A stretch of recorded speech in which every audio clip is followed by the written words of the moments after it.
Drawing রুমের পরিবেশ জমজমাট। ভাই বোনরা মিলে জমিয়ে আড্ডার আসর জমিয়েছে। বিকেলে ঘুরতে যাওয়া নিয়ে এক একজনের এক এক ধরনের মতামত। যেমন ঘুরতে গিয়ে কি করবে, কে কি কিনবে ইত্যাদি বিষয়ে আলোচনা। তাদের মধ্য থেকে তন্ময় উচ্ছ্বাসিত কণ্ঠে বলল, ইয়ে, আজকে অনেকগুলো রাইড ট্রাই করব আর অনেক অনেক মিষ্টি খাবো। অরণ্য ভাইয়ের মাথায় গাঁটটা মেরে বলল, রাইড ট্রাই করতে গিয়ে সবার সামনে কাপড় নষ্ট করে ইজ্জত ডুবাতে চাস? রাজু সমান তালে খচা মেরে বলল। তন্ময় মুখ ভেঙচালো। তার ইতর ভাই বোনের অপমান আজকাল আর তার গায়ে লাগে না। এসব তার সয়ে গেছে। মাঝে মাঝে মনে হয় হয়তোবা তার গায়ের চামড়ায় মোটা হয়ে গেছে। সে বেশ ভালোই জানে যত সে রাগ করবে এরা তত বেশি পিছনে লাগবে। কিন্তু কি আর করার, সব সময় কি আর মাথা ঠান্ডা রাখা যায়? তন্ময় ওদের কথার পাত্তা দিল না। দেখে ওরা মনে হয় মনক্ষুণ্ণ হলো, কিন্তু হার মানার পাত্র তো তারাও নয়।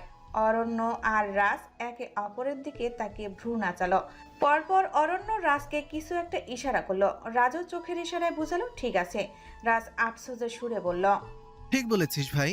এর উপর দেখ, ওর দাঁতেও পোকা আছে, মাঝের কয়েকটা দাঁত তো চুরি হয়ে গেছে। পাশ থেকে সমুদ্র তাল মিলিয়ে বলল, আচ্ছা, তোমাদের কি মনে হয় এত কিছুর পরেও ওকে কোনো মেয়ে বিয়ে করবে? প্রেমও সায় দিয়ে বলল। মনে তো হয় না। এতক্ষণ সব অপমান গিলে নেওয়া তন্ময়ের আর সহ্য হলো না। অন্য যে কোনো অপমান তার গায়ে না লাগলেও যখন কেউ বউ নিয়ে খোঁটা দেয় বা খোঁচা দেয় তখন আর সে সহ্য করতে পারে না। তন্ময় ঠোঁট উল্টে ফেলল। নাকের পাটা ফুলে ফুলে উঠছে। ভাবগতি সুবিধার নয়, ঝড়ের পূর্বাভাস। ওরা চার ভাই চোখে চাওয়াচাওয়ি করল, যার অর্থ প্ল্যান সফল। এখন আর এখানে থাকা নিরাপদ নয়। তাই তারা চুপচাপ কেটে পড়ল। তন্ময় বিকট গলায় চিৎকার দিয়ে উঠল। সাথে ওরা কান চেপে ধরল। সময়ের সাথে পাল্লা দিয়ে শব্দের তীব্রতাও বাড়ছে, তাই তারাও কানে হাত চেপে কেটে পড়ল। তন্ময়ের কান্নার স্বর তীব্র থেকে তীব্রতর হচ্ছে। তার স্বরে চিৎকার শুনে ছুটে এলো প্রহেলিকা। তন্ময়কে কোলে নিয়ে বলল, কি হয়েছে ভাই? তন্ময় প্রহেলিকাকে জাপটে ধরে নাক টেনে টেনে অভিযোগ করলো, বড় আপু, ভাইয়া আমাকে এটা বলেছে, ভাইয়ারা আমাকে সেটা বলেছে ইত্যাদি। প্রহেলিকা সব শুনে দীর্ঘ নিঃশ্বাস ফেলল। এ আর নতুন কি? প্রহেলিকা চোখের পানি মুছিয়ে দিয়ে বলল, জানিসই তো ওরা কেমন ইতর, ওদেরকে পাত্তা দেওয়ার দরকার কি? চল আমার সাথে। তন্ময় বলল। কোথায়? প্রহেলিকা বলল। আইসক্রিম খাবো। প্রহেলিকার মুখ থেকে আইসক্রিমের কথা বের হতে দেরি, কিন্তু তন্ময়ের কান্নার পল্টি নিতে দেরি করলো না। তন্ময়ের এমন সেকেন্ডের মধ্যে পাল্টি নেওয়া দেখে প্রহেলিকাও অবাক হলো না, কারণ ওর সব ভাই বোনই প্রায় এরকম। বড়গুলো তো ছোটগুলোর থেকেও কম বুঝে, হাতে পায়ে বড় হয়েছে শুধু। সকাল 10টা বাজতে চলল। পরিণীতা এখনো ঘর থেকে বের হয়নি, সকালের নাস্তাও করেনি। অনুশ্রী বেগম ডেকে ডেকে ক্লান্ত হয়ে গেছে মেয়েকে। ওনার হয়েছে যত জ্বালা। ওনার একটা ছেলেমেয়েও ওনাকে শান্তিতে থাকতে দেয় না। তিনি সপ্তমবারের মতো পরিণীতার দরজায় কড়া নেড়ে বললেন, তুই খুলবি নাকি? তোর আব্বুকে ডাকবো। পরিণীতা এত ডাকাডাকি আর নিতে পারল না, ধরাম করে দরজা খুলে দিল। অনুশ্রী বেগম মেয়ের এমন অবস্থা দেখে চমকালেন। সর্বাঙ্গে মলিনতা, চেহারা ফ্যাকাশে, চোখ দুটো আগুনের ফুলকির মতো টকটকে লাল, যেন এখনই রক্ত গড়িয়ে পড়বে। অনুশ্রী বেগমের মাতৃমন ব্যথিত হয়ে উঠল। তিনি মেয়ের মাথায় হাত বুলিয়ে বললেন, কি হয়েছে মা, তোমার এই অবস্থা কেন? পরিণীতা দীর্ঘ নিঃশ্বাস ফেলে মায়ের দিকে তাকালো। অনুশ্রী বেগম ব্যথিত নয়নে কৌতূহল নিয়ে তাকিয়ে আছেন তার দিকে। পরিণীতা পুনরায় দীর্ঘ নিঃশ্বাস ফেলে কৌশলে কথা এড়িয়ে গেল। অনুশ্রী বেগমকে জড়িয়ে ধরে বুকে মাথা রেখে বললেন, আম্মু, মাথা ব্যথাটা আবার বেড়েছে। কাল রাতে একটুও ঘুমাতে পারিনি, তাই এমন দেখাচ্ছে। তুমি চিন্তা করো না, আমি ঠিক আছি। অনুশ্রী বেগম সহজ সরল মানুষ, ওনার মনে এত জটিলতা নেই। আর সত্য পরিণতার মাইগ্রেনের সমস্যা আছে, তাই তিনি মেয়ের মাথায় হাত বুলিয়ে বললেন। ঔষধ খেয়েছিস আম্মু? পরিণীতা ছোট করে বলল। হুম। অনুশ্রী বেগম একটু রেগে গেলেন, ধমক দিয়ে বললেন, কেন? পরিণীতা তার ছেলের হাসি হেসে মনে মনে বলল। সব ব্যথায় ওষুধের সারে না আম্মু। অনুশ্রী বেগম বললেন।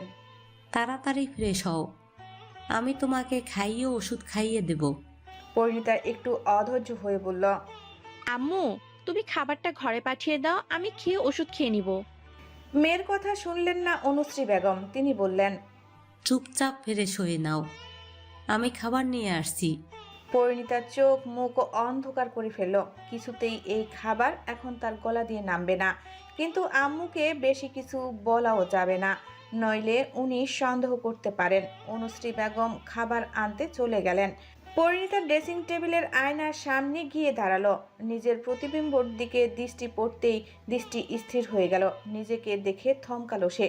মাত্র 6 ঘন্টা নিজের কি দশা বানিয়েছে। নিজের গালে হাত দিয়ে বিড়বিড় করে বলল। কেন আমাকে নিজের থেকে দূরে সরিয়ে দিচ্ছেন মাস্টার মশাই? আপনি তো আমার থেকে ভালো বোঝেন। আপনি তো জানেন আপনার অ্যাঞ্জেল আপনাকে ছাড়া এক মুহূর্ত থাকতে পারে না, মরে যাবে সে। সব জেনে বুঝে কেন কষ্ট দিলেন? বলতে বলতে আবারও হাঁটু মুড়ে বসে হাঁটুতে মুখ গুজে ফুপিয়ে কেঁদে উঠল। সত্যি তার যন্ত্রণায় মাথাটা ফেটে যাচ্ছে। পরিণীতা কাঁদতে পারে না। 20-25 মিনিট কাঁদলেই তার মাথায় অসহ্য যন্ত্রণা শুরু হয়। আর সেখানে 6 ঘন্টা তার চোখের পানি শুকায়নি। চোখের ভারী পল্লবগুলো ভিজে একটার সঙ্গে আরেকটা চিপকে আছে। তার কানে কেবল একটা কথাই বাজছিল। তুই নষ্ট, তোর মুখ দেখতেই চাই না, তুই আমার সামনে আসবি না। এই তিক্ত কথাগুলো মনে আসতেই ভেতরটা জ্বালিয়ে দিচ্ছে। প্রেমিকের বলা 20 বাক্যে সত্যদোষীর অন্তর ছিন্ন ভিন্ন হয়ে গেছে। তবু সে নিজের মনের কাছে অসহায়। সত্যি সে ওই মানুষটাকে ছাড়া থাকতে পারবে না। পরিণীতা চোখ বন্ধ করল। কল্পনায় ভেসে উঠল এক শ্যাম সুন্দর পুরুষের চেহারা। সে নিজ মনেই বলল। আপনাকে ছাড়া আমি অসম্পূর্ণ। আপনি অবহেলা করলেও আপনাকে ভালোবাসি, অপমান করলেও আপনাকে ভালোবাসি। আপনি অনিয়ম করে ভুলে থাকলেও আপনাকে সব সময় কল্পনায় রাখি। আমার একাকার সমান ভালোবাসার কাছে আপনার অবহেলা ও অপমান কখনো বাধা হতে পারে না। প্রিয়তা হতবাক চোখে তাকিয়ে আছে পরিণীতার দিকে। হাতে তার খাবারের প্লেট। অনুশ্রী বেগম রান্নাঘরের দিকে যাওয়ার সময় কাজের মেয়ে রহিমা খালাকে ডেকে বলল।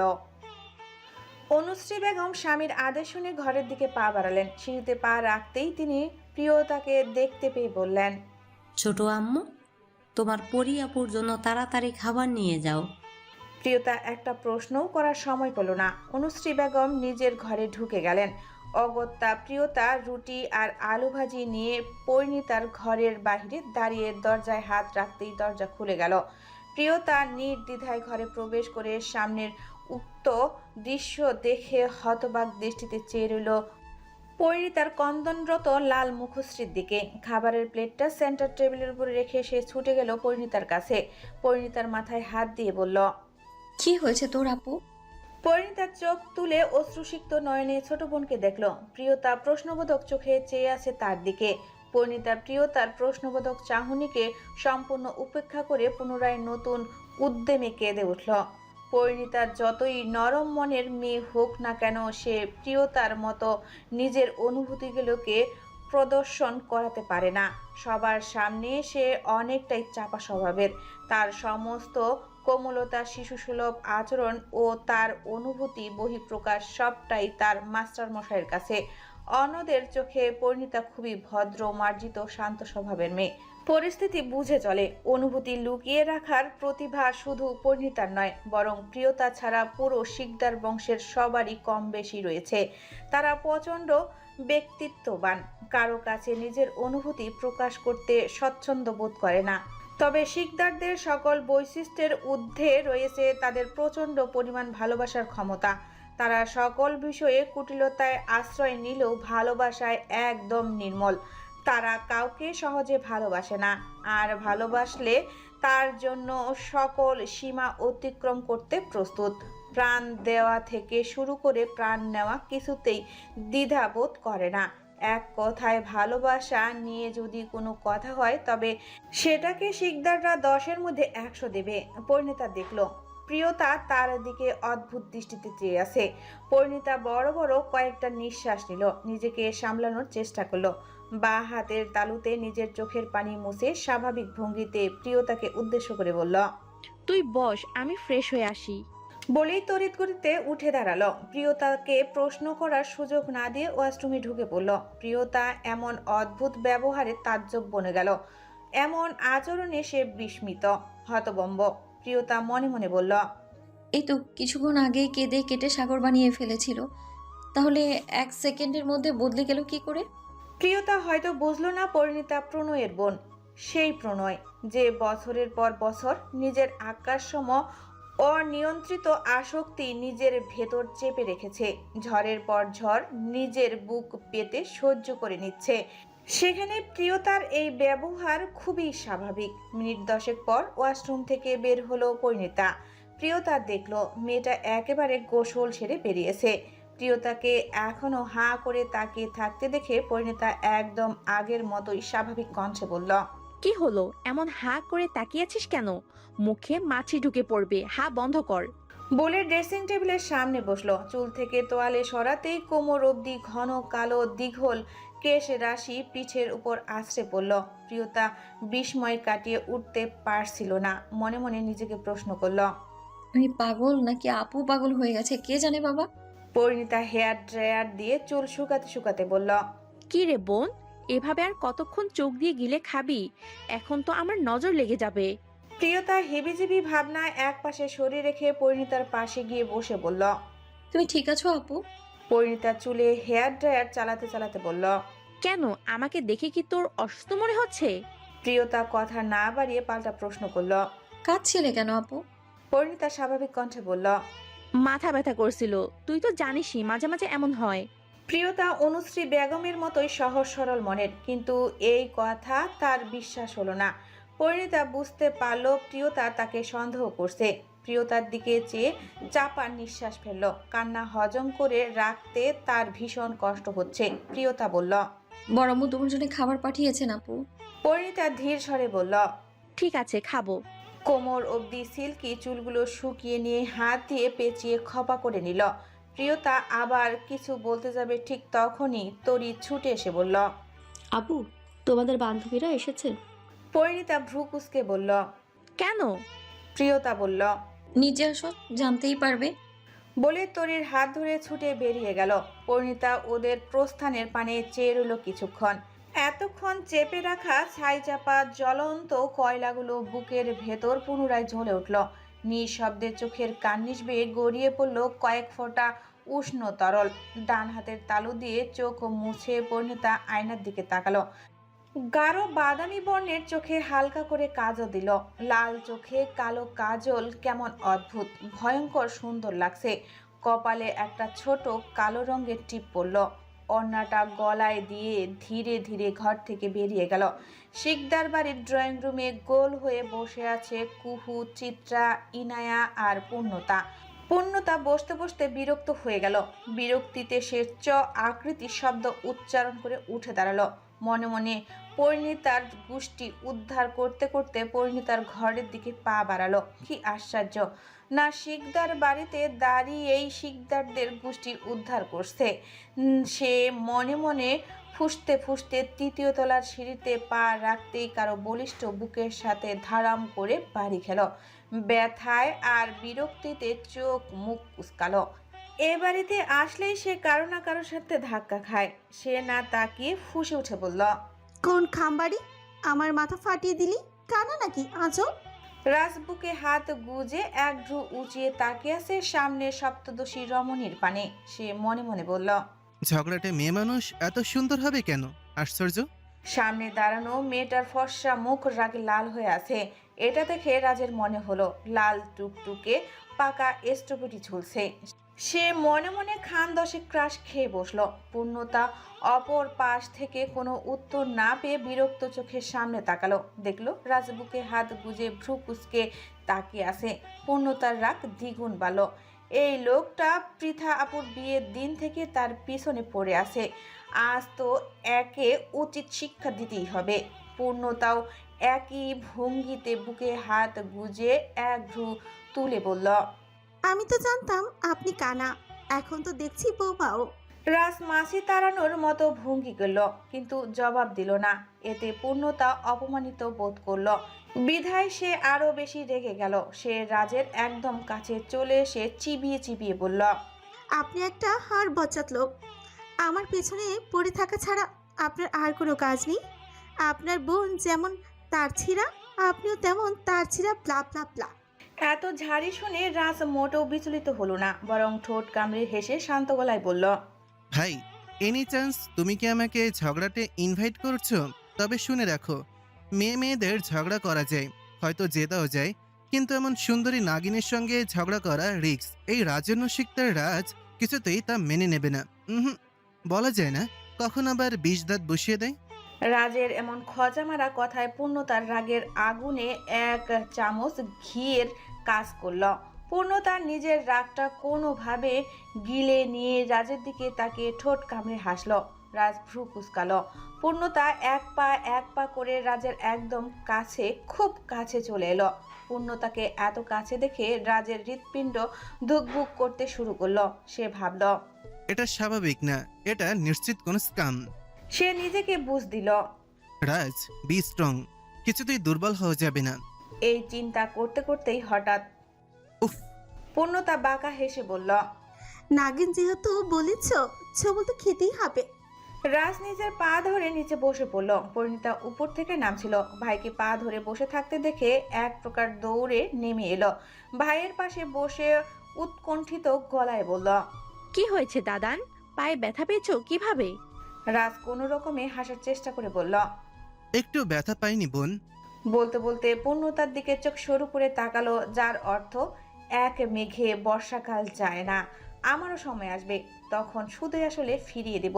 পূর্ণতা মুখ ভেঙচি কাটলো, যার অর্থ দেখা যাবে কে কাকে জব্দ করতে পারে। পরিণীতা আবার বলল, তুমি ঠিক আছো দাদান? পূর্ণতা নাক সিটকিয়ে বলল, ঢং দেখলে গা চলে যায়। বলে গটগট করে নিচে নেমে গেল। রাজ মনে মনে বাঁকা হেসে বলল, সুন্দরী, মনে তো ক্ষত করেছ, এখন দেহেও করলে। ব্যাপার না, এর শোধ তোমাকে শুধু আসলে ফেরত দেবে এই রাজন্য শিকদার রাজ। পরিণীতা ভাইকে হাসতে দেখে ভ্রু কুঁচকালো, ঝাঁকিয়ে বলল, হাসছো কেন? রাজ উঠে দাঁড়িয়ে যেতে যেতে বলল, তুই বুঝবি না। সত্যি পরিণীতা কিছুই বুঝলো না, তাই সে আর তার ব্রেনকে বোঝাতে জোর করলো না। নিচে নেমে গেল। পূর্ণতা রাগে খিটমিট করছে। এই লোকটা জাস্ট অসহ্য। পূর্ণতা একদম সহ্য করতে পারে না। রাগে ফুসফুস করতে করতে সে ইনায়ার পাশে গিয়ে বসলো। মিসেস অনুশ্রী বেগম ওদের বিভিন্ন ধরনের নাস্তা দিয়েছেন। ইনায়া তো একের পর এক মিষ্টি মুখে পুরেই চলছে। কেউ তার পাশে এসে ধপাস করে বসেছে, বুঝতে পেরে পাশে ফিরে তাকালো ইনায়া। দেখলো পূর্ণতা ফুঁসছে। ইনায়া অবাক কণ্ঠে জিজ্ঞেস করলো, কি হয়েছে আপু, এত রেগে আছো কেন? পূর্ণতা কোনো জবাব দিল না। ইনায়া একটা মিষ্টি পূর্ণতার মুখের সামনে ধরে বলল, নাও মিষ্টি খাও, মাথা ঠান্ডা হবে। পূর্ণতা অগ্নি চোখে তাকালো। ইনায়া আর বেশি খাটালো না, মনে মনে বলল, মনে হচ্ছে ভালোই রেগে আছো, না জানি কার কপাল পুড়লো। সে শেষ মিষ্টিটা গালে পুরে এদিকে ওদিকে তাকালো, কিন্তু না, কাঙ্ক্ষিত মানুষের দেখা নেই। মন খারাপ হলো ইনায়ার। চিত্রা আর কুহু ওদের দুজনের পরিবর্তিত এক্সপ্রেশন দেখে কিছুই বুঝলো না। ওরা সবাই একসাথে শিকদার বাড়ি এসেছে কারণ সন্ধ্যার পর সবাই মিলে একসাথে মেলায় যাবে এবং আজ রাতটা তারা এখানেই থাকবে। প্রিয়তা ধীর পায়ে হাঁটতে হাঁটতে পুরো বাড়িতে চোখ বুলালো, কিন্তু সেই কাঙ্ক্ষিত ব্যক্তির হদিস পাওয়া গেল না। সে বাড়ির বাহিরে আশেপাশে দৃষ্টি বুলালো, কিন্তু কোথাও কেউ নেই। সে কিছু একটা ভেবে শিকদার বাড়ির পেছনের দিকে পা বাড়ালো। কিছুটা দূরে এগিয়ে যেতেই দেখা মিলল একটা সুঠাম দেহি পুরুষ অববয়। প্রণয় পদ্ম পুকুরের শান বাঁধানো ঘাটের এক পাশে দাঁড়িয়ে মনের সুখে নিকটনীর ধোয়া উড়াচ্ছে। এই নীল বিষাদময় শহরে সুখ বলতে ওইটুকুই। সে ঘর থেকে বেরিয়ে 3 তলার মাঝারি ছাদে গিয়ে একটু বসেছিল, কিন্তু সেখানেও শান্তি নেই। পুরো শিকদার বাড়ির মাথায় উঠেছে। চেঁচামেচি আর হইহুল্লোড়ে পুরো বাড়ি গম গম করে আছে। কিন্তু স্বল্পভাষী গম্ভীর স্বভাবের প্রণয়ের এত নয়েস মোটেও পছন্দ নয়। এমনিতেও তার শরীরটা ভীষণ দুর্বল লাগছে, গায়ের উষ্ণতা বোধহয় বাড়ছে, তাই এত কথাবার্তা হজম হচ্ছে না। অল্পতেই রাগ চড়ে যাচ্ছে মাথায়। সিগারেটের শেষ টান দিয়ে পুকুরের কালচে নীল রঙা পানিতে দৃষ্টি গেঁথে বলল, পৃথিবীর সকল আফসোস বাক্যের সমষ্টি হবে, তুমি কোনোদিনও আমার হবে না। রক্ত জবা হবে না আমার একান্ত। সে নিকোটিনের ধোঁয়া বাতাসে উড়িয়ে প্রাণ ভরে নিঃশ্বাস নিল। তখনই পেছন থেকে একটা সুপরিচিত চিকন মিষ্টি কণ্ঠস্বর কানে ভেসে এলো। প্রণয়ের ঠোঁটে ফুটে উঠল এক অপার্থিব প্রশান্তিময় অদৃশ্য হাসি, কিন্তু সে পেছনে ফিরল না। সে জানত তার রক্তজবা নিশ্চয়ই আসবে। প্রিয়তা চপ্পল পায়ে অতি সতর্কতার সহিত ঘাটের প্রতিটি সিঁড়িতে পা রাখছে, কারণ পুকুরটা বহু বছরের পুরনো হওয়ার দরুন প্লাস্টারগুলো জায়গায় জায়গায় উঠে গেছে, পাশাপাশি ভীষণ স্যাঁতস্যাঁতে আর পিচ্ছিল। একটু এদিকে ওদিকে হলেই নিশ্চিত পড়ে কোমর ভাঙবে। তাই সে খুব সাবধানে নেমে প্রণয়ের পাশে এসে দাঁড়ালো। সূর্য কিরণের জন্য উপরে তাকানোই মুশকিল, অথচ মানুষটা এতটা লম্বা যে উপরে না তাকিয়ে কথা বলাও যাবে না। তাই প্রিয়তা প্রণয়ের থেকে 3 সিঁড়ি উপরে দাঁড়ালো। এবার কিছুটা ঠিক আছে। সে আবারও প্রণয়কে ডাক দিল। এবার পিছনে ফিরে চাইল প্রণয়। মেয়েটা ওর দিকেই তাকিয়ে আছে। সূর্যের তীর্যক আলো গায়ে পড়া মাত্র মেয়েটার ফর্সা ত্বক হীরের মতো চিকচিক করছে। উত্তাপের ফলে গোলাপি গাল ধীরে ধীরে রক্তিম বর্ণ ধারণ করছে। প্রণয় নিজের দৃষ্টি নামিয়ে নিল। চেহারায় টানালো সেই চিরচিত্ত গাম্ভীর্য। পুনরায় দৃষ্টি পুকুরের পানিতে নিবদ্ধ করে কঠিন কণ্ঠে বলল, এখানে কি চাই? কেন এসছিস? এমন ধমকের সুর শুনে প্রিয়তার আত্মা লাফিয়ে উঠল। সে ঝেড়ে ঝুড়ে যতটুকু সাহস সঞ্চার করে এসেছিল, এমন ধমকের সুর শুনে সেটাও পালিয়ে গেল। সে মাথা নিচু করে নিয়ে বলল, সরি প্রণয় ভাই। এই কথা বলতে প্রিয়তার কণ্ঠনালী কেঁপে উঠল, যা প্রণয়ের দৃষ্টিতে স্পষ্ট ধরা পড়ল। প্রণয় ভ্রু কুঁচকে বলল, কেন? প্রিয়তা আমতামতা করে সংকোচ নিয়ে বলল, তখন আবার ওভাবে বলা উচিত হয়নি। প্রণয় এবার আবারও প্রিয়তার দিকে পূর্ণ দৃষ্টিতে তাকালো। মেয়েটার চোখে মুখে অপরাধ বোধের ছাপ স্পষ্ট, সাথে ব্যথা বেদনাও। প্রিয়তা আবার মুখ তুলে চাইল প্রণয়ের পানে। প্রণয় কয়েক সেকেন্ডের জন্য প্রিয়তার নীলাপ আক্ষিতের দৃষ্টি স্থাপন করলো এবং না বলা কথাগুলো খুব সহজেই পড়ে নিল। সাথে লক্ষ্য করলো নীলাপ চোখের কোণায় অতি সূক্ষ্ম তরল চিকচিক করছে।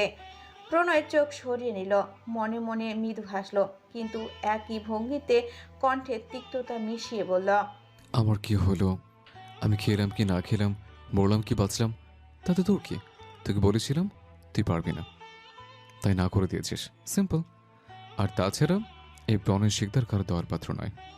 এমন কঠিন তিক্ত বিষাক্ত কথাগুলো বিষের ফলার ন্যায় প্রিয়তার নরম কোমল হৃদয়ে আঘাত করল। চোখের কোণে চিকচিক করতে থাকা শুকনো তরল এবার পরিপূর্ণ ফোঁটাতে ভরে উঠল। সেটা চোখের পলক ফেলার সাথে সাথেই গড়িয়েও পড়ল। সে মনে মনে তাচ্ছিল্য করে বলল, আমার কি? সে পরিপূর্ণ দৃষ্টিতে প্রণয়ের বাদামি বর্ণের চোখে তাকিয়ে মনে মনে বলল, সত্যি আপনি আমার কেউ না। যদি কেউ হতেন এতটা কষ্ট দিতে পারতেন না।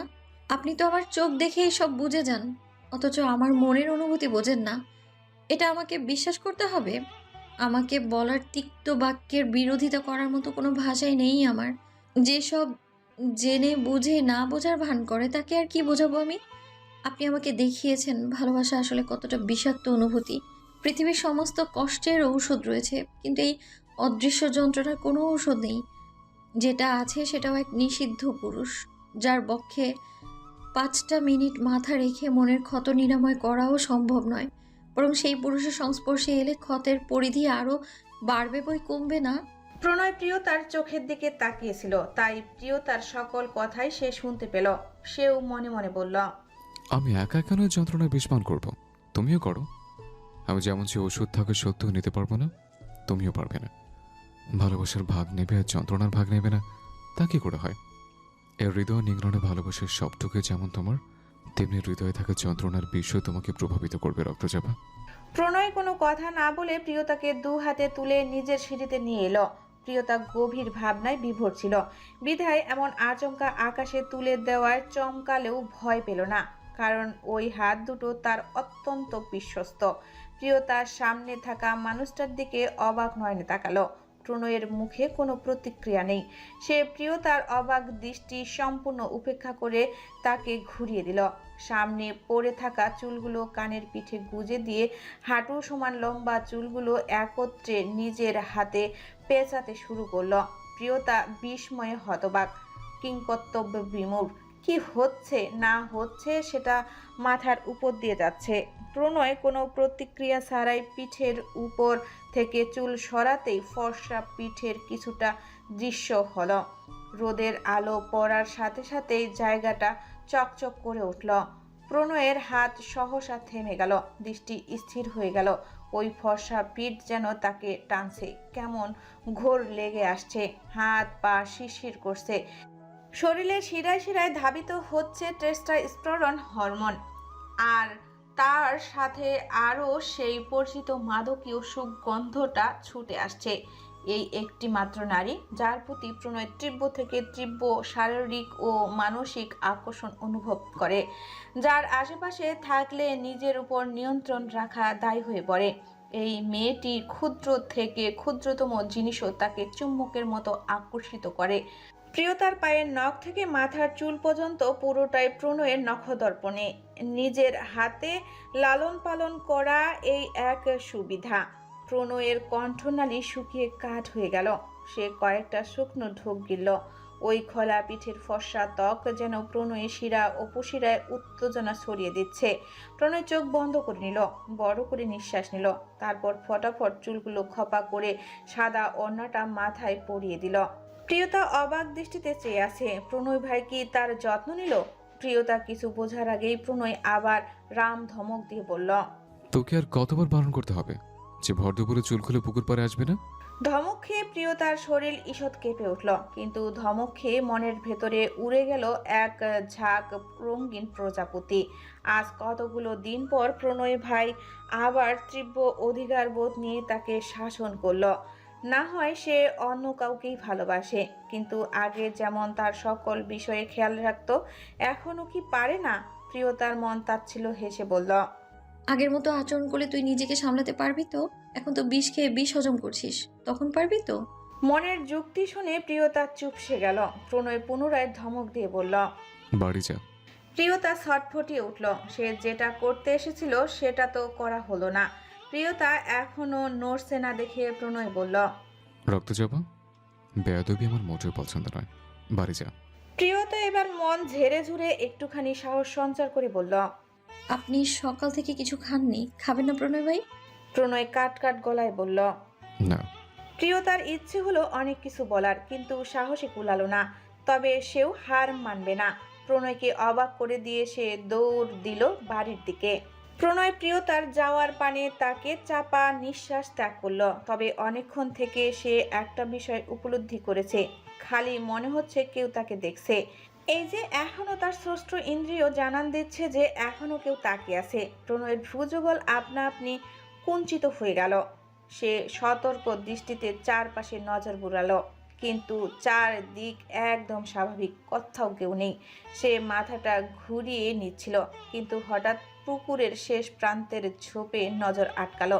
কয়েক সেকেন্ড সে সেদিকে তাকিয়ে চোখ সরিয়ে নিল, অতঃপর আবারও সেদিকে তাকিয়ে অদ্ভুত ভঙ্গিতে হাসলো। কপাল চুলকে মনে মনে বলল, যত সব চামচিকার দল, নিজেদের কি ভাবে? কিন্তু প্রণয়কে এ বিষয় নিয়ে তেমন ভাবতে দেখা গেল না। প্রণয় পুরো ব্যাপারটা সম্পূর্ণ উপেক্ষা করে দিল। চৈত্রের মধ্যাহ্ন প্রহরের প্রখর সূর্য রশ্মি প্রণয়ের গায়ে এসে পড়েছে। তার ফর্সা ত্বকও কেমন লাল হয়ে জ্বলছে। সে আর সেখানে দাঁড়ালো না, ধীর পায়ে পুকুর ঘাটের অন্য প্রান্তে চলে গেল। এই জায়গাটা বেশ শান্ত, শীতল ও আরামদায়ক। শিকদার বাড়ির সবচেয়ে আকর্ষণীয় দিক হলো এর পেছনের অংশ। শিকদার বাড়ির সামনেও ভেতরে প্রকৃতির সৌন্দর্যের চেয়ে কৃত্রিম সৌন্দর্যের সমাহার বেশি। তবে বাড়ির পেছনের দিকের চিত্র সম্পূর্ণ বিপরীত। শিকদার বাড়ির পেছনের দিক প্রায় ৩৫,০০০ স্কয়ার ফিট জায়গা জুড়ে বিস্তর। সেখানে বিভিন্ন ধরনের প্রাকৃতিক সৌন্দর্যের সমাহার, বিভিন্ন ধরনের বড় বড় ফুল ও ফলের গাছ। ফুল গাছগুলো থেকে ঝরে যাওয়া ফুল থোকায় থোকায় নরম ঘাসের উপর বিছিয়ে রয়েছে, যা খুবই দৃষ্টিনন্দন। তবে সব থেকে বেশি দৃষ্টিনন্দন হলো লাল পদ্মের পুকুর, যা পুরো জায়গাটার প্রায় 70% দখল করে নিয়েছে। পুকুরটির চারদিক থেকেই শান বাঁধানো, যা তার শোভা আরও বৃদ্ধি করছে। পুকুরের পাশ ঘেঁষে দাঁড়িয়ে আছে বড় বড় 4টি আম গাছ। সেখানকার সব থেকে বড় গাছটার ছায়া গিয়ে পড়েছে পুকুরের শেষ প্রান্তে। ফলস্বরূপ এই দিকটা বেশ শীতল। প্রণয় শুকনো পাতা সরিয়ে পানি থেকে এক সিঁড়ি উপরে বসে স্বচ্ছ কাচের ন্যায় টলতলে জলে পা ডুবিয়ে দিল। তার দৃষ্টি পড়ছে একটা লাল রঙের পদ্মের উপর। সে পদ্ম ফুলের দিকে তাকে চোখ বন্ধ করে কল্পনায় কিছু একটা আঁকল। মুহূর্তেই তার মন চঞ্চল হয়ে উঠল কল্পনাকে বাস্তবে রূপ দেওয়ার জন্য। প্রণয় শান্ত হেসে বুকে হাত দিয়ে বলল, তোর এই ছটফটানির জন্য আমি 1 সেকেন্ডও শান্তি পাই না। একটু শান্ত হ ভাই, সব হবে। তার শাসনবাণী মনে হয় মন শুনল না। প্রিয়তা শিকদার বাড়িতে প্রবেশ করতে না করতেই ইনায়া ছুটে এসে তাকে পেঁচিয়ে ধরল। কাজের সময় এমন আদিক্ষেতা করাতে প্রিয়তা ভীষণ বিরক্ত হলো। সে বিরক্ত চোখে বান্ধবীর দিকে তাকাতেই ইনায়া কাঁদো কাঁদো কণ্ঠে বলল, বান্ধবী। অন্য সময় হলে ইনায়ার এই অসহায় মুখে সে মজা নিত, হয়তো খোঁচা দিয়ে 2-1টা কথাও বলতো, কিন্তু এখন এসবের সময় নেই। তাই ইনায়াকে ব্যস্ত কণ্ঠে বলল, এত তেল দেওয়ার প্রয়োজন নেই। যাকে খুঁজছিস সে লাইব্রেরি রুমে আছে। এখন ছাড় আমাকে, সর সামনে থেকে। বলতে বলতে রান্নাঘরের দিকে দৌড় লাগালো। ইনায়া ভ্রু কুঁচকে ভাবলো কিসের এত তারা, তবে বেশি ভাবলো না। যা জানার তা জানা হয়ে গেছে। তাই এসব ফালতু চিন্তা মাথা থেকে ঝেড়ে ফেলে মুখে লজ্জা ভাব ফুটিয়ে তুলে দাঁত দিয়ে নখ কাটল। সে আবার লজ্জা মুখে উপরে যেতে যেতে বলল, আমি এসে গেছি প্যারেলাল। প্রিয়তা রান্নাঘরে গিয়ে একটা বড় প্লেটে গুনে গুনে 8টা রুটি আর সকালে নিজের হাতে বানানো প্রণয়ের প্রিয় ডিশটা নিল। তারপর কিছু মনে করার ভঙ্গিতে প্লেটটা ক্যাবিনেটের উপর রেখে নিজের ঘরের দিকে ছুটে গেল। সেখান থেকে এক পাতা প্যারাসিটামল নিয়ে ফিরে এলো। তারপর খাবারের প্লেট আর একটা গরম পানির বোতল নিয়ে চুপি চুপি এদিকে ওদিকে দেখতে দেখতে বাড়ি থেকে বেরিয়ে গেল। পরিণীতা রান্নাঘরের দিকেই যাচ্ছিল। তখন খায়নি বলে এখন তার ভীষণ খিদে পেয়েছে, কিন্তু রান্নাঘরের সামনে গিয়ে প্রিয়তার এমন চোরের মতো খাবার নিতে দেখে সে কপাল কুঁচকালো। মনে মনে বলল, হাব ভাব তো সুবিধার না, কিন্তু নিজের বাড়িতে চুরি করার কি আছে, আজব। মনে মনে আবারও বলল, দেখতে হচ্ছে তো ব্যাপারটা। ব্যাপার দেখার জন্য সে পিলারের আড়ালে লুকিয়ে পড়ল। প্রথমে ভেবেছিল হয়তো নিজের জন্য নিচ্ছে, কিন্তু 8টা রুটি নিতে দেখে তার চোখ কপালে উঠল। কারণ প্রিয়তা 2টোর বেশি রুটি কখনোই খেতে পারে না। তবে 8টা নিয়ে কি করবে? তাকে ভাবনার জগতে ঝুলিয়ে রেখেই প্রিয়তা খাবার নিয়ে চোরের মতো বাড়ি থেকে বেরিয়ে গেল। প্রিয়তা এবার আরো আশ্চর্য হলো। মনে মনে ভাবল, ব্যাপারটা কি হলো, কোথায় গেল? কোথায় গেল তা দেখার জন্য পরিণীতাও চুপি চুপি প্রিয়তার পিছু নিল। প্রিয়তা পুকুর ঘাটে এসে প্রণয়কে এদিকে ওদিকে খুঁজলো, কিন্তু দেখতে পেল না। মনে মনে বলল, কোথায় গেলেন উনি? পরিণীতা নারকেল গাছের আড়ালে লুকিয়ে পড়ল। দাঁড়িয়ে থেকে বিড়বিড় করে বলল, এই মেয়েটাকে কি ভূতে ধরলো নাকি? না হলে এই ভর দুপুরে নির্জন পুকুর ঘাটে কাকে রুটি খাওয়াতে এসেছে? প্রিয়তা এদিকে ওদিকে দেখতে দেখতে চোখ পড়ল দীর্ঘ সিঁড়ির পারে। প্রণয় গাছের ছায়ায় বসে পানিতে পা ডুবিয়ে রেখেছে। প্রিয়তার কেমন ভয় ভয় করছে। আবার যদি বোকা দেয়, ধমক দেয়, বা যদি না খায়। সে চোখ বন্ধ করে আল্লাহর উদ্দেশ্যে বলল, বাঁচিয়ে নিও আল্লাহ। সে দুরু দুরু মনে পা বাড়ালো প্রণয়ের দিকে। বুকটা কেমন ধুকধুক করছে। প্রণয় হাত দুটো পেছনের দিকে রেখে হাতের উপর ভর দিয়ে চোখ বন্ধ করে বসে আছে। তার অনুভব হচ্ছে তার রক্ত জবা এসেছে। সে চোখ বন্ধ রেখেই বলল, আবার কেন এসেছিস? তোকে আসতে মানা করেছিলাম, না শুনিস না কেন তুই? প্রিয়তার ঢোক গিল। খাবারের প্লেটটা পাশে রেখে সে নিজেও প্রণয়ের পাশে বসে শীতল জলে পা ডুবিয়ে দিল। তীব্র গরমে ঠান্ডা পানি পায়ে লাগতেই শরীর শিরশির করে উঠল। আরামে চোখ মুদে আসছে। পদ্ম পুকুরে মোট 80টা সিঁড়ি রয়েছে। সিঁড়িগুলোর উপর থেকে একদম পুকুরের নিচ পর্যন্ত বিস্তর। পুকুরের উপরি ভাগে 15টি এবং নিম্ন অংশে 65টি সিঁড়ি রয়েছে। পানির ভেতরের প্রথম সিঁড়িতে পা ডুবিয়ে বসে আছে দুজন। স্বচ্ছ পানির ভেতরে দুজনেরই ফর্সা পা স্পষ্ট দেখা যাচ্ছে। প্রিয়তা ডাক দিল, প্রণয় ভাই। প্রণয় কথার প্রত্যুত্তর না করে সোজা সামনের পানিতে দৃষ্টি নিবদ্ধ করল। তার দৃশ্যপটে ভেসে উঠল ফুলো ফুলো ধবধবে ফর্সা সুন্দর ছোট্ট দুটো পা। সে পায়ের নখ থেকে গোড়ালি পর্যন্ত খুঁটিয়ে খুঁটিয়ে পর্যবেক্ষণ করলো কিছুক্ষণ। তারপর সামনের দিকে চোখ রেখে উত্তপ্ত কণ্ঠে বলল, তোকে এখন আর কিছু বলে না বলে তুই পেয়ে বসেছিস, বেয়াদব হয়ে যাচ্ছিস দিনকে দিন। একটা কথাও তুই শুনতে চাস না। প্রিয়তার মুখটা ছোট হয়ে গেল। সে মাথা নিচু করে নিল।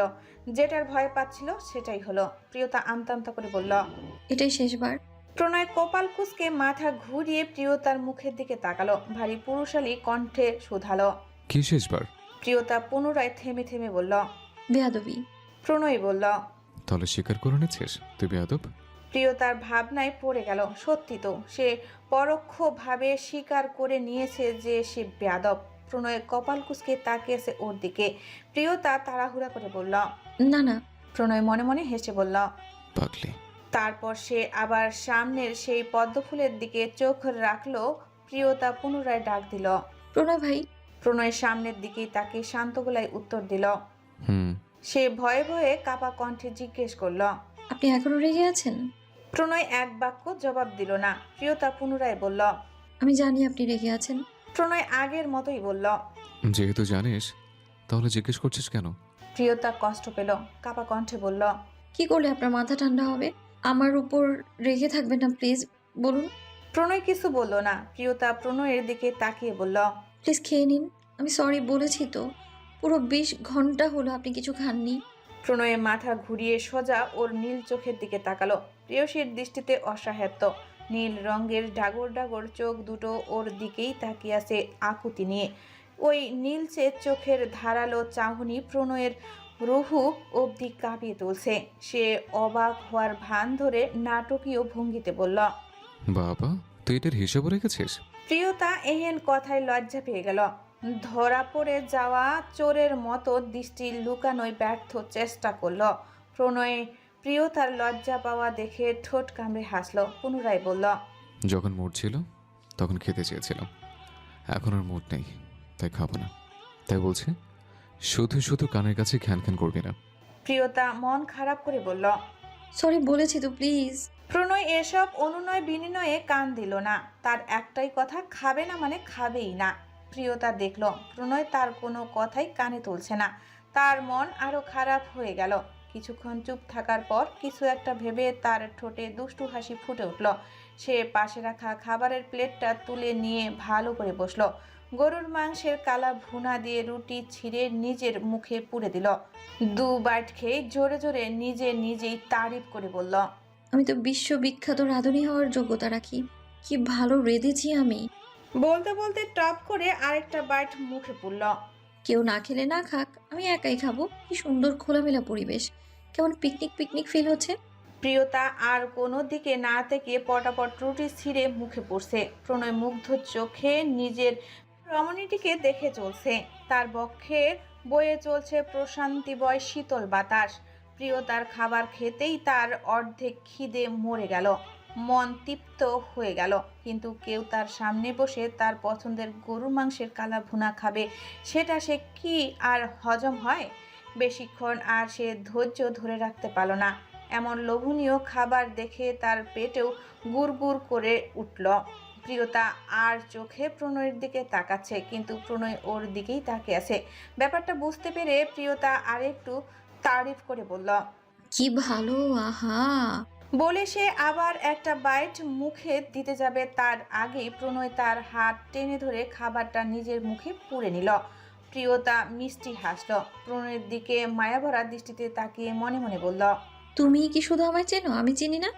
প্রণয় অধৈর্য কণ্ঠে বলল, হ্যাঁ পরে তাকাবি, এখন তাড়াতাড়ি দে, ভীষণ খিদে লেগেছে। প্রিয়তা সব চিন্তা ভাবনা পুকুরের পানিতে ছুঁড়ে ফেলে দিল। এক এক করে 8.5টা রুটি খাইয়ে দিল প্রণয়কে। 8টার মধ্যে 1টার অর্ধেক তো সে নিজেই খেয়ে নিয়েছে। শেষ বাইটটা খাইয়ে দিয়ে মিষ্টি কণ্ঠে জিজ্ঞেস করল, পেট ভরেছে? প্রণয় কোমল দৃষ্টিতে তাকিয়ে বলল। প্রিয়তা গরম পানির বোতলটা প্রণয়ের দিকে বাড়িয়ে দিল। প্রণয় সেটা হাতে নিয়ে মুখ কুঁচকে বলল। গরম পানি কেন এনেছিস? প্রিয়তা স্বাভাবিক কণ্ঠে বলল। কারণ আপনার জ্বর। প্রণয় আর কথা বাড়ালো না, কয়েক ঢোক পানি খেয়ে নিল। এবার বেশ আরাম লাগছে। খিদে পেটটা এতক্ষণ জ্বলছিল।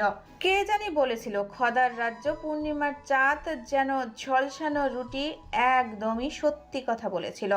প্রিয়তা ঔষধের পাতা থেকে একটা ট্যাবলেট খুলে প্রণয়ের হাতে দিয়ে বলল, খান। প্রণয় সন্তুষ্ট দৃষ্টিতে প্রিয়তার দিকে তাকালো। তার মনে পড়ল আগে সে যখনই অসুস্থ হতো ছোট্ট প্রিয়তা তাকে নিজের হাতে ঔষধ খাওয়াতো। সে হাসলো, তারপর বিনা বাক্যে ওষুধটা খেয়ে নিল। প্রিয়তা এবার বড় করে একটা স্বস্তির নিঃশ্বাস ফেলল, মনে মনে বলল, বেটা অনেক জ্বালিয়েছে কাল থেকে। এখন সে নিশ্চিন্ত। মনে মনে প্রহেলিকাকে উদ্দেশ্য করে বলল, কেমন বউ তুমি বড় আপু, নিজের স্বামীর খোঁজটা পর্যন্ত রাখো না। যত্নই যখন নিতে পারবে না তাহলে কে নিয়েছিলে কেন আমার থেকে?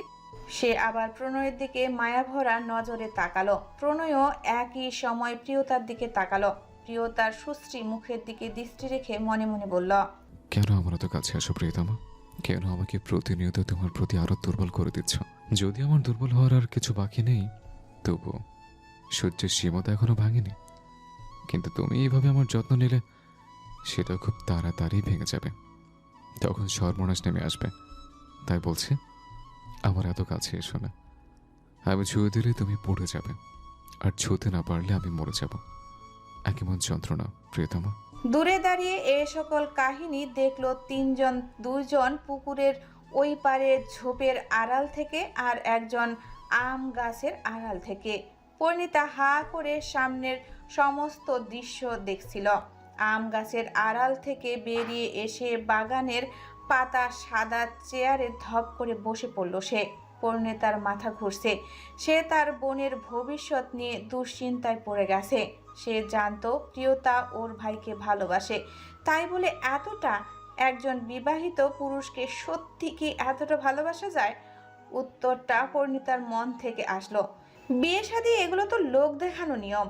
এই মামলায় ভালোবাসার যেখানে যুক্তি তর্কের জায়গা নেই, সেখানে মানসিক দ্বিধা দ্বন্দ্বের মূল্যহীন। ভালোবাসার ক্ষেত্রে মানুষ বেহায়া হতে দ্বিধা করে না। আর সত্যি বলতে বিয়ে হলে কি ভালোবাসা মরে যায়? এতটাই কি সস্তা সেই অনুভূতি যে তিনটা শব্দ আর একটা সাইন দিয়ে মুছে ফেলা যাবে না। আর সেখানে প্রিয়তার ভালোবাসা তো আজকে নয়, তাহলে সে কিভাবে ভুলে যাবে? পরিণীতা স্পষ্ট বুঝতে পারছে এই নিষিদ্ধ ভালোবাসা দিন দিন কমার বদলে আরো ডালপালা মেলছে। সে মনে মনে কয়েকটা লাইন আওড়ালো। ভালোবাসা এমন এক পবিত্র অনুভূতি যা বাড়তে বাড়তে এক সময় গাছের মতোই শাখা প্রশাখার বিস্তার করে। গাছের ডাল ছেটে দিয়ে যেমন তার গতি রোধ করা যায় না, তেমনি নিয়ম বেঁধে দিয়েও ভালোবাসার গতি রোধ করা যায় না।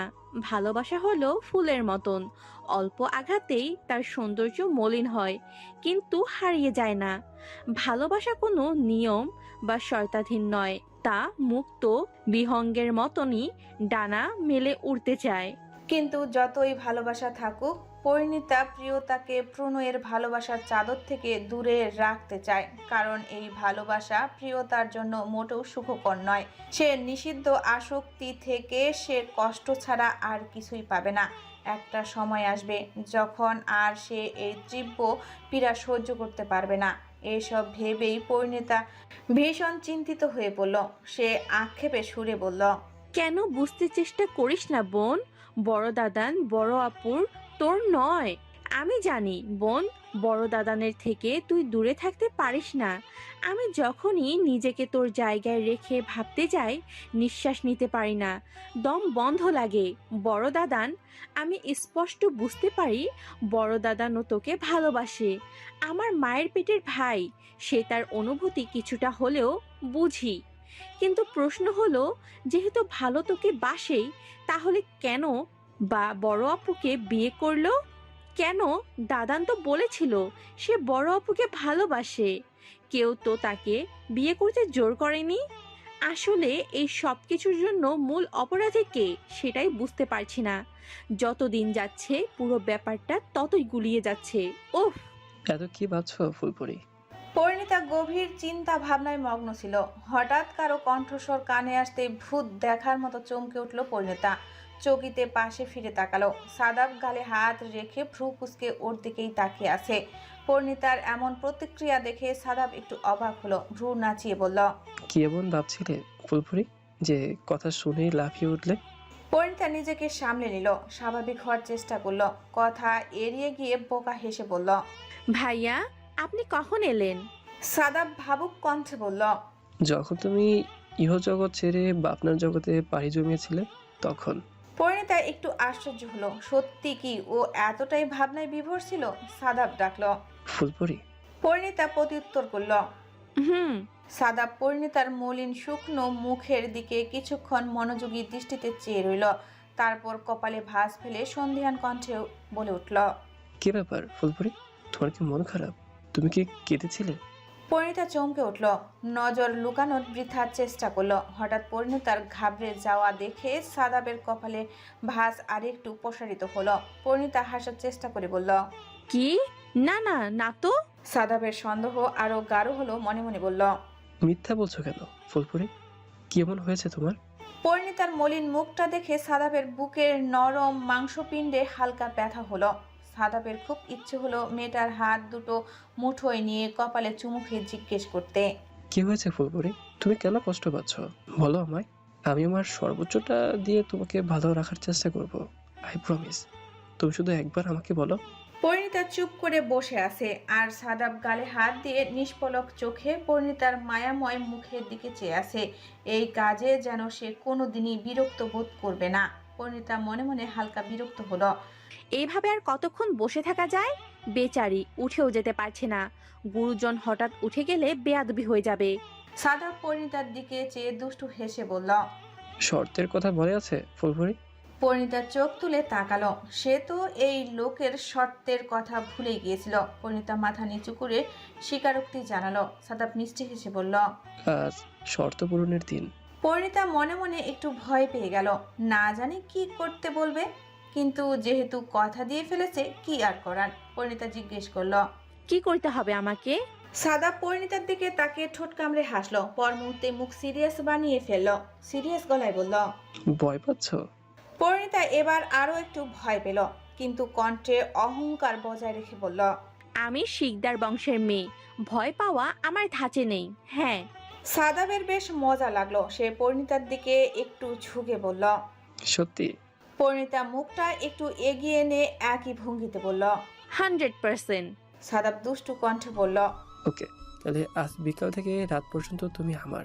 পরিণীতা একটু ভরকালো, চোখ বড় বড় করে বলল, মানে? সাদাব কোনো উত্তর দিল না। পরিণীতার মুখে ফু দিয়ে দুষ্টু হাসি হেসে চলে গেল। পরিণীতা বিমূর্ত হয়ে গেল, মনে মনে বলল, আমি ওনার মানে তাতে কি? সে আরো কিছু ভাবতে নিতেই হঠাৎ তার ফোনটা হাতের মুঠোয় ভাইব্রেট করে উঠল। কেঁপে উঠল পরিণীতা। ফোনটা হাতে নিয়ে চোখের সামনে ধরতেই খুশিতে চোখ দুটো চিকচিক করে উঠল। বুকের ভেতর থাকা যন্ত্রণাটা খুশিতে আত্মহারা হয়ে গেল। সকল অপমান, সকল তিক্ত বিষাক্ত কথা পরিণীতার জাস্ট ভুলে গেল। সে তাড়াতাড়ি ফোনটা রিসিভ করে উৎকণ্ঠিত কণ্ঠে বলল, মাস্টার মশাই। ওপাশ থেকে কোনো শব্দ শোনা গেল না। তাতে কি? পরিণীতা তাড়াহুড়া করে বলতে শুরু করলো, মাস্টার মশাই, আমি জানতাম আপনি আমাকে ফোন দিবেন। আপনি আমাকে বকে থাকতেই পারবেন না। আপনি কেন আমাকে ব্লক করে দিয়েছিলেন মাস্টার মশাই? আমি কি করেছি? প্লিজ, আমি আপনার সাথে একটু দেখা করতে চাই। প্লিজ মাস্টার মশাই, একটু কথা বলতে চাই। কথাগুলো বলতে বলতে পরিণীতা আবারও কান্না করে দিল, কিন্তু এবারও ফোনের ওপাশ থেকে কোনো প্রতিউত্তর ভেসে এলো না। পরিণীতা হ্যালো হ্যালো বলতে বলতেই ফোনটা ডিসকানেক্ট হয়ে গেল। ফোন কেটে যাওয়ার শব্দ কানে আসতেই পরিণীতা ফোনটা কান থেকে নামিয়ে দেখলো কল কেটে গেছে। পরিণীতা এবার আরও জোরে জোরে কান্না করে দিল। ভুলেই গেল যে সে বন্ধ ঘরে নয়, বরং ওপেন প্লেসে রয়েছে। পরিণীতা ব্যস্ত হাতে আবার ফোন ডায়াল করলো আদিবের নাম্বারে। চোখের পানিতে ফোনের অক্ষরগুলো ঝাপসা দেখছে। সে ফোন ডায়াল করে কানে ধরতেই ওপাশ থেকে নারীকণ্ঠ ভেসে এলো, আপনি যে নাম্বারে ফোন করেছেন সেটি বর্তমানে বন্ধ রয়েছে। একবার দুবার পরপর কয়েকবার পরিণীতা আদিবের নাম্বারে ফোন করলো, কিন্তু সেই একই কথা ওপাশ থেকে বারবার ভেসে আসলো। আপনি যে নাম্বারে ফোন করেছেন সেটি বর্তমানে বন্ধ রয়েছে।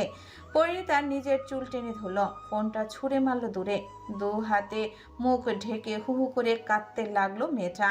ভারী ফোনটা গিয়ে সোজা পূর্ণতার পায়ে আঘাত করলো। পূর্ণতা চেঁচিয়ে উঠল, আহ পরি, মারবি নাকি? বলে সামনে তাকিয়ে তার প্রিয় বান্ধবীর অবস্থা দেখে থমকে গেল পূর্ণতা। সে ছুটে গেল পরিণীতার কাছে। পরিণীতার চোখে মুখে হাত বুলিয়ে সান্ত্বনার সুরে বলল, শান্ত হ পরি, কি হয়েছে তোর? এভাবে কাঁদছিস কেন? পরিণীতা পূর্ণতার দিকে অশ্রুসিক্ত নয়নে তাকালো। পূর্ণতা আরো কিছু বলতে যাচ্ছিল, কিন্তু পরিণীতা কিছু বলার সুযোগ না দিয়ে পূর্ণতার কোমর জড়িয়ে ধরল। কান্নার তীব্রতায় মেয়েটার হেসকে উঠেছে। পূর্ণতা 10 মিনিট কোনো প্রশ্ন করলো না, শুধু ধীরে ধীরে পরিণীতার মাথার চুলে হাত বুলিয়ে দিল। তারপর কোমল কণ্ঠে বলল, পরি, আমার দিকে তাকাও পরি। পরিণীতা উষ্ণতা পেয়ে আরো শক্ত করে জড়িয়ে ধরল। ভাঙ্গা ভাঙ্গা গলায় বলল, আমি খারাপ নই পূর্ণ, আমি খারাপ নই। পূর্ণতা আগের মতোই মাথায় হাত বুলিয়ে শান্ত কণ্ঠে বলল, তুই যে খারাপ না সেটা এভাবে বলার দরকার নেই, সবাই জানে। দেখ আমার দিকে তাকা। পরিণীতা অশ্রুসিক্ত নয়নে পূর্ণতার দিকে তাকালো। পূর্ণতা তার গাল মুছে দিয়ে বলল, একদম কাঁদবি না। আমি জানি হয়তো এমন কিছু হয়েছে যা তুই সহ্য করতে পারছিস না। আমি জানতেও চাইবো না কি হয়েছে, শুধু বলবো শান্ত হয়ে যা, সব ঠিক হয়ে যাবে। পরিণীতা কিছুটা শান্ত হলো। পূর্ণতা শুধু তার সবচেয়ে ভালো বান্ধবী নয়, বরং তার কমফোর্ট জোন। পূর্ণতার কাছে সে তার মনের কথাগুলো স্বাচ্ছন্দ্যে বলতে পারে। ভীষণ স্বস্তি অনুভব করে মেয়েটার কাছে। এমনকি প্রিয়তার কাছেও সে এতটা স্বস্তি অনুভব করে না। পূর্ণতা পরিণীতার হাত ধরে বলল, চল, একদম কাঁদবি না। পরিণীতা ওর হাতটা ধরলো। ওরা দুজন বাড়ির ভিতরে চলে গেল। শুদ্ধ আড়াল থেকে বেরিয়ে এলো। সে এতক্ষণ কপাল কুঁচকে দাঁড়িয়েছিল। প্রায় 10 মিনিট আগে সে হাসপাতাল থেকে ফিরেছে, কিন্তু গার্ডেন এরিয়াতে পরিণীতা আর সাদাফকে কথা বলতে দেখেই গাছের আড়ালে লুকিয়ে পড়েছিল। কথা বলা পর্যন্ত সব ঠিকঠাকই ছিল, কিন্তু পরেরটা কি হলো? পরের ঘটনাগুলো শুদ্ধ বুঝতে একটু অসুবিধে হলো। সে কপাল কুঁচকে বলল, কি হলো ব্যাপার? চোখ বন্ধ করে মিনিট 5 ভাবলো। তারপর কিছু একটা মনে পড়তেই হঠাৎ করে চোখ খুলে ফেললো। ঠোঁটে ঝুলছে তার রহস্যময় হাসি। সে বাঁকা হেসে বলল, এই ব্যাপার। তার মন আবারও ফুরফুরে হয়ে গেল। সে বুকে হাত দিয়ে বলল, অনেকক্ষণ আমার সুইটহার্টকে দেখি না, এখনই গিয়ে দেখতে হবে। না না, শুধু দেখলেই হবে না, টুপটাপ কয়েকটা চুমু খেতে হবে। সে যেতে যেতে গাইল, আমার এই বাজে স্বভাব কোনোদিন যাবে না। দুপুর 2টো। ইনায়া এই নিয়ে 10 বার লাইব্রেরি রুমে উকি দিয়েছে, কিন্তু জমিদারদের আড্ডা এখনো চলমান। ছুটির দিন তারা 5 ভাই মিলে পুরো সপ্তাহের ঘটনা নিয়ে গবেষণায় বসে। এটা তাদের অলিখিত রুলস। তাদের মধ্যে বয়সের দিক থেকে একটু 19-20 থাকলেও মনের দিক থেকে তারা একদম সমবয়সী।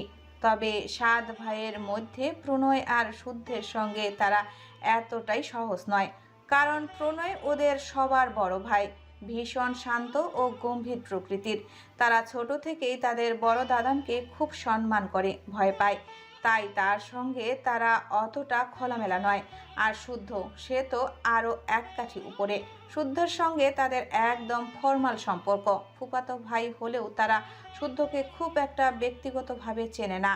তার উপর শুদ্ধ ভীষণ চুপচাপ স্বভাবের, একেবারে প্রণয়ের মতো। তাই তাদের দুজনের সঙ্গে তাদের কাজের বাহিরে খুব একটা কথা হয় না। ওরা 5 ভাই 3 ঘন্টা ধরে লাইব্রেরি রুমে আড্ডার আসর বসিয়েছে। অরণ্য বারবার রাজের দিকে তাকে দুষ্টু দুষ্টু হাসছে। অরণ্যের এসব কার্যকলাপ রাজ মহাবিরক্ত। অরণ্য ব্যাপারটা লক্ষ্য করছে। বারবার এমন করাতে শেষ পর্যন্ত রাজ আর সহ্য করতে পারল না। ধমক দিয়ে বলল, ওই, আমি কি তোর নতুন বউ? আমাকে দেখে এমন বারবার লতিয়ে যাচ্ছিস কেন? সমুদ্র তাল মিলিয়ে বলল, ঠিক ঠিক, বড় ভাইয়ের সঙ্গে বেয়াদবি। প্রেম অরণ্যের সমর্থন টেনে বলল, আহ, আমার ভাইটাকে বকছো কেন? সেও অরণ্যের মতো দুষ্টু হেসে বলল, নিশ্চয়ই কোনো সিক্রেট ইনফরমেশন পেয়েছিস তাই না ভাই? অরণ্য প্রেমকে এক চোখ টিপ দিয়ে বলল। একদম। প্রীতম নীরব দর্শকের ভূমিকা পালন করছে। প্রেম উৎসাহ দিয়ে বলল, ভাই আমি তোর পাশে আছি, একদম ভয় পাবি না, বল তুই। অরণ্য আবার রাজের দিকে তাকিয়ে দুষ্টু হাসল। রাজ এবার আর সহ্য করতে পারল না। অরণ্যের পিঠ বরাবর ধারাম করে কিল বসিয়ে দিল। কুকিয়ে উঠল অরণ্য। এবার আর মুখ চেপে হাসি নয়, পুরো ঘর কাঁপিয়ে হেসে উঠল সে। এরা একে অপরের মুখ চাওয়াচাওয়ি করছে। অরণ্য হাসতে হাসতে ওদের কাছে সম্পূর্ণ ঘটনা খুলে বলল। এবার অরণ্যের সঙ্গে প্রেম আর সমুদ্র যোগ হলো। প্রীতম বলল, সি ভাই, তুই আমার ভাই একটা পুচকে মেয়ের হাতে জব্দ হয়ে চলে এলি। অরণ্য ফোড়ন কেটে বলল, শুধু কি তাই, সাথে চিহ্নও নিয়ে এসেছে। সমুদ্র উচ্ছ্বাসিত কণ্ঠে বলল, কিসের চিহ্ন? অরণ্য রাজের দিকে তাকিয়ে গা জ্বালানো হাসি দিয়ে বলল, প্রেমাঘাতের চিহ্ন। প্রেম বলল, প্রেমাঘাত সেটা আবার কি? অরণ্য বলল, ওটা তোমাদের মতো সিঙ্গেল বাচ্চারা বুঝতে পারবে না, মেজদাদা ঠিকই বুঝবে। প্রীতম ওর মাথায় বাড়ি মেরে বলল, বেশি পেকেছিস। সমুদ্র বলল, আমরা সিঙ্গেল, আর তোর তো 1 ডজন বউ আছে তাই না? এত পিছন মারা কথা শুনেও রাজ প্রতিবাদ করলো না। তার ঠোঁটে ঝুলছে পাকা হাসি। অরণ্য ভ্রু নাচিয়ে বলল, তাহলে সেজদাদান পূর্ণতাকে সোজা ভাবি ডাকা শুরু করে দেই।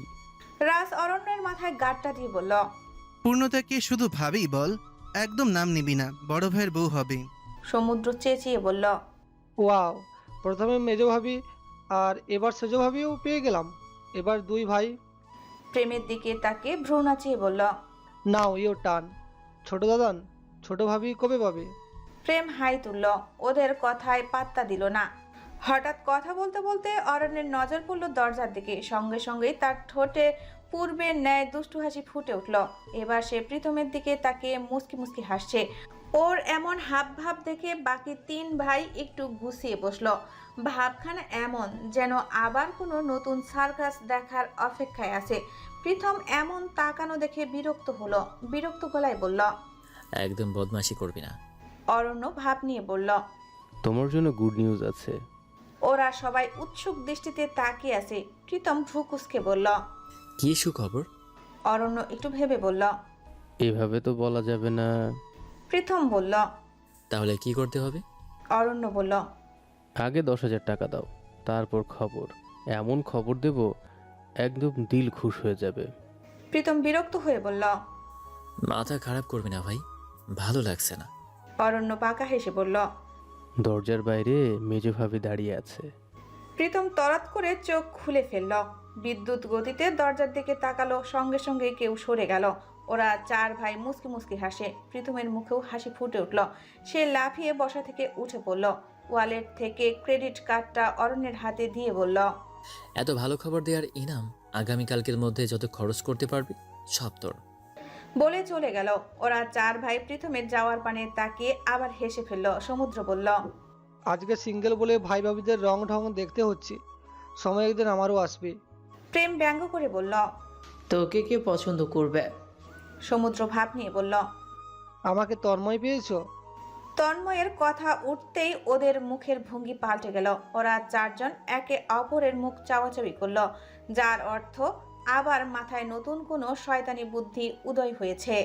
ইনায়া বিরক্ত হয়ে করিডোর অনবরত পায়চারি করছে আর দাঁত দিয়ে নখ কাটছে। কখন থেকে অপেক্ষা করছে সে, কিন্তু কাঙ্ক্ষিত ব্যক্তির কোনো দেখা মেলেনি। এত ধৈর্যের পরীক্ষা দেওয়া তার মোটেও পছন্দ নয়। তবুও সে অপেক্ষা করছে। ভীষণ রাগ হচ্ছে তার নীল চোখের সাদা বিড়ালটার উপর। সে ফুঁসতে ফুঁসতে মনে মনে বলল, ঢং। অন্য সময় রসগোল্লা রসগোল্লা বলে মুখে ফেনা তুলে ফেলে, আর এখন আমি 3 ঘন্টা ধরে ওনার বাড়ি এসে বসে আছি শুধু ওনাকে একটু দেখবো বলে, আর মহাশয়ের কোনো পাত্তাই নেই। আমি যে এসেছি সেই খবরটাও হয়তো উনি রাখেন না। যেমন বোনটা তার ছেলে, কথায় কাজের কোনো মিল নেই, তেমন ভাইটা আরও বেশি তার ছেলে। বলতে বলতে আবারও করিডোরের এ মাথা থেকে ও মাথা পর্যন্ত কয়েক পাক খেলো। না, আর তার সহ্য হচ্ছে না। সে রাগে ফুঁসতে ফুঁসতে আল্লাহকে বলল, হে মাবুদ, দিলেন যখন একটা ভালো বিয়াই দিতে পারতেন। এমন মিনিটে মিনিটে রং পাল্টানো ব্যাটা না দিলেও হতো। এই ব্যাটারে ভালোবেসে আমার জীবন টানা টানা হয়ে গেছে। তার যখন আমাকে দেখতে ইচ্ছে হয় তখন যে কোনো মূল্যে তার দেখতেই হবে। দরকার হলে বাড়ি থেকে তুলে এনে দেখবে, তবুও দেখবে। আর আমার যখন দেখতে ইচ্ছে হয় তখন তার হদিশই পাওয়া যায় না। তার বাড়ি বয়ে আসলেও তার দেখা পাওয়া যায় না। আল্লাহ, এই অন্যায়ের বিচার দিলাম তোমার কাছে। প্রীতম পাশের দেওয়ালে হেলান দিয়ে হাত দুটো আড়াআড়ি ভাবে বুকে গুজে কপালে ভাঁজ ফেলে ভ্রু কুঁচকে তাকিয়ে আছে ইনায়ার দিকে। কি আশ্চর্য, সে যে এতটা জালিম এটা সে নিজেই জানতো না। তার যে এত খুঁত আছে সেটা সে নিজেই জানতো না। কে জানি বলেছিল বউকে জ্ঞান দিতে এসো না, কারণ সে নিজেই মস্ত বিশ্ববিদ্যালয়। তোমার ভুল ত্রুটি চোখে আঙ্গুল দিয়ে দেখিয়ে দেওয়ার ক্ষমতা রাখে। প্রীতম সেই ব্যক্তির প্রশংসা করে বলল,